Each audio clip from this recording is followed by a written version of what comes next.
Hello বন্ধুগণ, তোমরা সবাই কি করছো? আমরা দুজনে এখন ডিনার করতে বসেছি। আজকে তো আমাদের তড়কা হয়েছিল, তড়কা তার সাথে পাতলা পাতলা রুটি।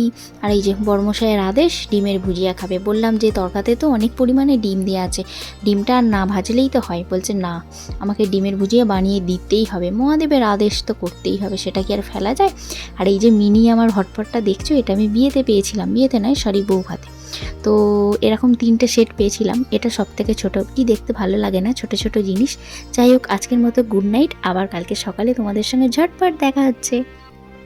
গুড মর্নিং বন্ধুরা, আজকে হচ্ছে নেক্সট ডে। এখানে দেখো তোমাদেরকে সকাল সকাল কি জিনিস দেখাচ্ছি আমি, দেখতেই পাচ্ছ, অনেকেই চেনো তোমরা, এটা কই মাছ। তো এখানে ঠাকুমা ধরেছে, মন্দির যাওয়ার পথে ধরেছে আর কি, রাস্তার মধ্যে দেখতে পেয়েছিল। দেখছো সাইজটা খালি, তো ফোনে তো অনেকটাই ছোট লাগছে, কিন্তু এতটা ছোটও নয়, বেশ সুন্দর আর বেশ পাকা মতো। আমি কিন্তু কই মাছ খাই না, তোমরা কে কে খাও কমেন্টে বলে দিও। আর আজকে যেহেতু শনিবার, আমি বানিয়েছিলাম ডালিয়া, কারণ আমার বর্মশাই না শনিবার বা সোমবার আমাদের নিরামিষ হয়, খুব একটাও খেতে পারে না, এই আলু ভাতে বা ঘি দিয়ে খায় না, খুব একটা খেতে পারে না ভাত।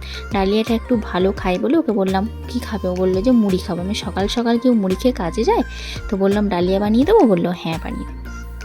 যাই হোক, এখানে ওকে খেতে দিচ্ছি, ও বলছে আর নয় আর নয়। আমি বলছি তোমাকে পাতে দিয়েছি কোথায়, তুমি আর নয় বলছো? ও বলছে কি হ্যাঁ, আমাকে পুরোটাই ঢেলে দে।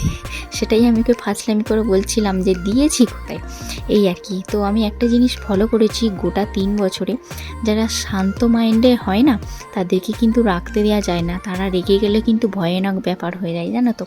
আমি ওর সঙ্গে আমার দু একবার অভিজ্ঞতা হয়েছে আর কি। তো রেগে গেলে বেশ ভয়ঙ্কর ব্যাপার হয়ে যায়, তাই আমাকে খুব একটা রাগতে দিই না। কোনো কথা বলে রেগে গেলে আমি সেটাকে ফাজলামি করে উড়িয়ে দিই, নালে হেসে উড়িয়ে দিই। কিন্তু ও যেটা বলে সেটা শোনার চেষ্টা করি। যদি বলে ওখানে যাস না, যাই না। যদি বলে এটা খাস না, খাই না, মানে এরকম আর কি, বাধ্য হয়ে চলার চেষ্টা করি। যাই হোক, এখানে ডালিয়ার উপর একটু ঝুরি ভাজা ছড়িয়ে দিলাম, ও এরকম করে খেতে বেশ ভালোবাসে, আর আমিও খাই। যখন ডালিয়া খাই উপর দিয়ে একটু ঝুরি ভাজা ছড়িয়ে নিই, বেশ ভালো লাগে খেতে।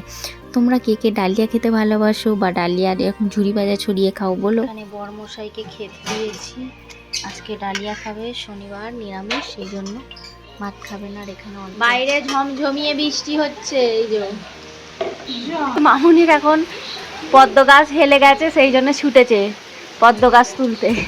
স্থলে পদ্ম হেলে গেছে পুরো ডাল। আর এইদিকে সারাদিন সারা রাত বৃষ্টি হয়েই যাচ্ছে। কি আর বলবো বলো, এরম করে জ্বালালে হয়? আগে থেকে রোদ্দুর দিচ্ছিল, আবার এখন আমাদের রান্না পুজোর মুখোমুখিতে একদম বৃষ্টি ঢেলে দিয়েছে। একে আমাদের রাস্তা ভালো নয়, কি জ্বালা ভালো বড়দিনই, বিরক্ত জ্বালিয়ে খাচ্ছে যেন আকাশটা। আর এই বৃষ্টির মধ্যে বাতি গেছে বাজারে, দেখো এরা বৃষ্টিতে ভিজছে। তোমার নন্দীটাকে না দিয়ে দাও না গো, চান করি। এত বৃষ্টি হচ্ছে, এর মধ্যে এরা এখন দুজনে ভিজছে, ভালোই আছে। প্রত্যেক বছর আমাদের সাথে কেন এগুলো হয় আমরা ভেবেও পাই না। আগে থেকে রোদ্দুর দেবে, তারপর ব্যাস রান্না পুজোর মুখোমুখি একদম জল বৃষ্টি ঝড় সব একসাথে দিয়ে একদম সব মেকাচার করে দেবে। মানুষের মনে এতটাই ভয় ঢুকিয়ে দেবে যে একটা 5টা লোকজন বলবে সেটাও তারা ভয় পাবে।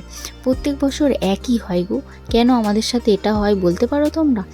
আর সবাই তো জানো বুড়ো রান্না, তো রান্না পুজোতে লোকজন না একটু আধটু বললে হয়, দেখবে যাদের বলা অভ্যাস, একটু আধটু লোকজন না বললে ভালো লাগে না, আর মানুষজনের আসাতেও ইচ্ছা থাকে বলো।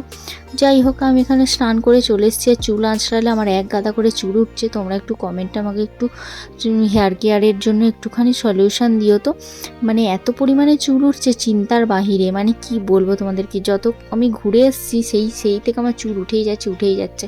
আর কি বলবো, ঘরদোর গুছিয়ে পরিষ্কার করেও লাভ নেই, লোকজন কি করে আসবে এত বৃষ্টিতে, সেটাই তোমাদেরকে বলছিলাম। আর কি দোষ, কপালেরই দোষ। যাই হোক,